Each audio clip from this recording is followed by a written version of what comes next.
অসম্ভব। আমি তোমাদের ওই মহাপুরুষকে বিয়ে করতে পারবো না। তোর কাছে এতদিন যে মহাপুরুষ ছিল সে তো বাবার কথায় কাপুরুষের মতো বিয়ে না করে চলে গেল। মানছি আমি ভুল করেছি, কিন্তু একটা ভুলে মাসুল দিতে গিয়ে আমি আরেকটা ভুল করতে পারবো না বাবা। তুই বুঝতে পারছিস না অনু, এই লগ্ন পেরিয়ে গেলে। লগ্ন পেরিয়ে যাচ্ছে বলে তোমাদের নিজেদের দায়িত্ব মুক্ত করতে আমাকে যাত্রার হাতে তুলে দিতে পারো না? যাত্রার হাতে তোকে যদি তুলে দেওয়ার ইচ্ছে থাকতো তাহলে দুটো চা বাঙাল লিখে দিয়ে ওই চামারটার হাতে আমি তোকে তুলে দিতে পারতাম মা। শোন মা, তুই আর না করিস না। এখানে তোর বাবার মান সম্মানের প্রশ্ন জড়িয়ে আছে।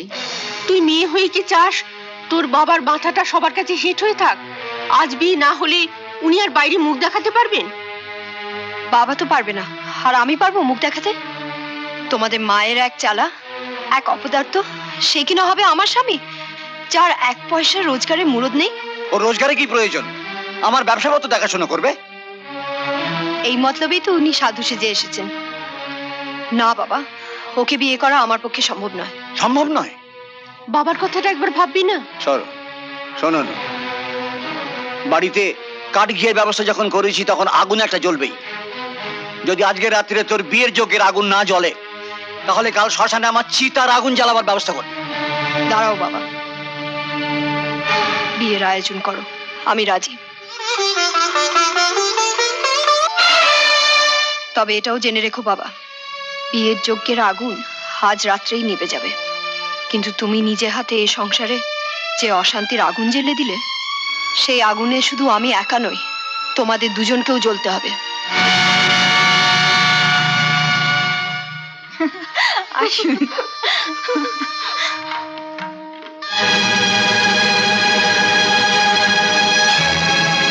Bittu, my love, my little darling. এই কি রনিতা, আজও তুই বিট্টুকে নিয়ে ঘুমোবি নাকি? ওকে বের করে দে। বিট্টু আয়। জানিসই তো বিট্টুকে ছাড়া আমি ঘুমোতে পারি না। কিন্তু তাই বলে বিশ্বজিৎ দা তাহলে ঘুমাবে কোথায়? আমি কি জানি, আমাদের বাড়িতে অনেক ঘর আছে, যে কোনো একটা ঘরে শুলেই হলো। নয়তো তোদের মা কালীর চালা ইচ্ছে করলে মন্দিরের চাতালেও শুতে পারে। বাজে কথা বলিস না, মাসিমা মেশমশাই জানতে পারলে? দে বিট্টুকে বের করে দে। আয় বিট্টু, এদিকে আয়। না, আমাকে ছেড়েও কোথাও যাবে না। ঠিক আছে, আমার জন্য ভাবতে হবে না। ও যখন বিট্টুকে ছেড়ে ঘুমোতে পারে না, তখন আমি বারান্দাতে গিয়ে শোবো। তাই আবার হয় নাকি? Anita, Anita, don't be silly. তুই বিট্টুকে বল। তোর যখন এতই দরদ, ওকে নিয়ে গিয়ে তোর নিজের বিছানায় শোয়া। অনিতা, শুভ্রা, ওকে বিরক্ত করো না। আমি বরঞ্চ বারান্দাতে গিয়ে। দীপকের সঙ্গে বিয়ে হলে কি করতিস? শুভ্রা প্লিজ। আপনি থামুন। আসলে কুকুরের সঙ্গে অভ্যাস করেছিস বলেই দীপকের মতো একটা কুকুরকে ভালোবেসেছিস। শুভ্রা, তুই কিন্তু মাত্রা ছাড়িয়ে যাচ্ছিস। শুভ্রা,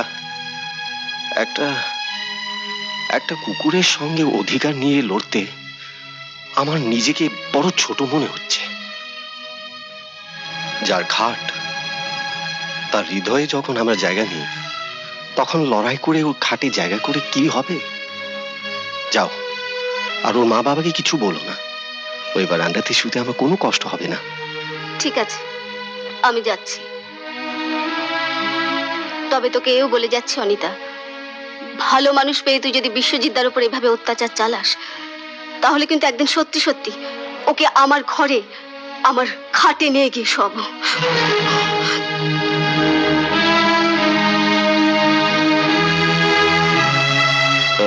শুভ্রার কথাতে কিছু মনে করুন। থাক, অনেক হয়েছে। আপনার প্রশ্রয় না পেলে শুভ্রার মতন এক গরিব মাস্টারের মেয়ে আমাকে এত বড় কথা বলার সাহস পায়? ওকে ভুল বুঝো না, মেয়েটা ভালো। বাহ, দুদিনেই আপনি আমার চেয়ে বেশি শুভ্রাকে চিনে ফেলেছেন দেখছি। তুমি আবার মানুষ চেনো নাকি? 10 বছর ধরে মেলামেশা করেও দীপক বাবুকে তাহলে চিনতে পারলে না কেন? দীপককে না চিনলেও আপনাকে ঠিক চিনেছি। আপনি কেন আমাকে বিয়ে করলেন তাও আমি জানি। বাবাকে ভালো মানুষ পেয়ে মা কালী দোহাই দিয়ে আমাদের সম্পত্তি হাতাবার জন্য আপনি? তুমি আমাকে যা খুশি বলো, আমি কিন্তু কারোর উপর রাগ করি না। করবেন কি করে? যার আত্মসম্মান বোধ আছে সেই তো রাগ করবে।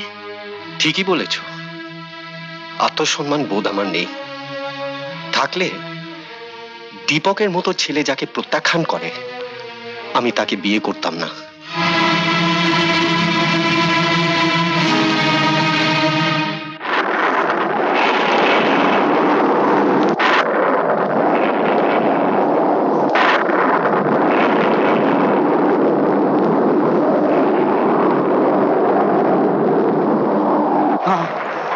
নিজের স্বার্থের জন্য বিশ্বজিৎকে আমি জোর করে সংসারী করলাম।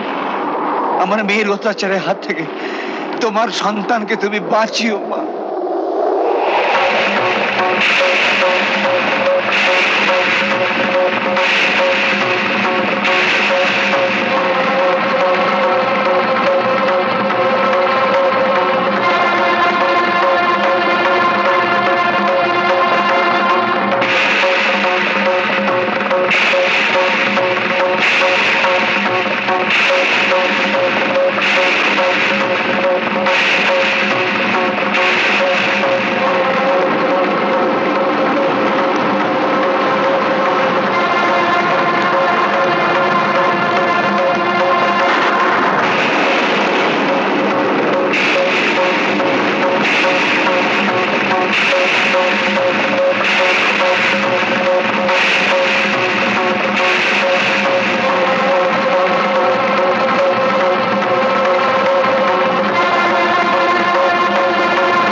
পিট্টু,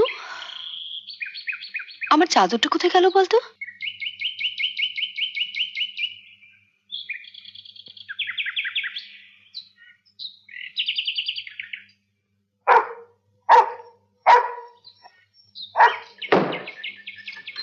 আসতে পারি? Come in.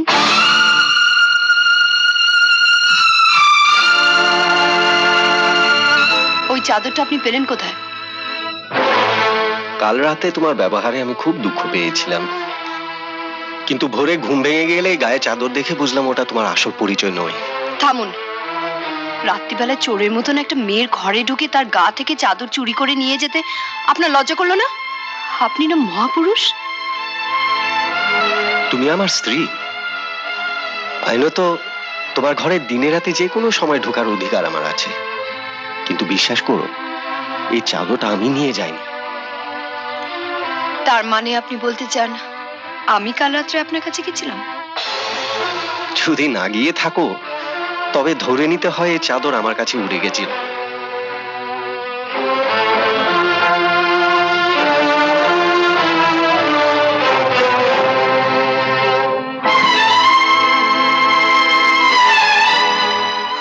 তোকে আমার পাশে রেখে কি লাভ হলো বলতো?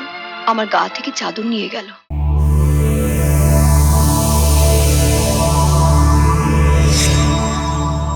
এরকম আরো অনেক সিনেমা দেখতে হলে ডাউনলোড করুন ক্লিক অ্যাপ।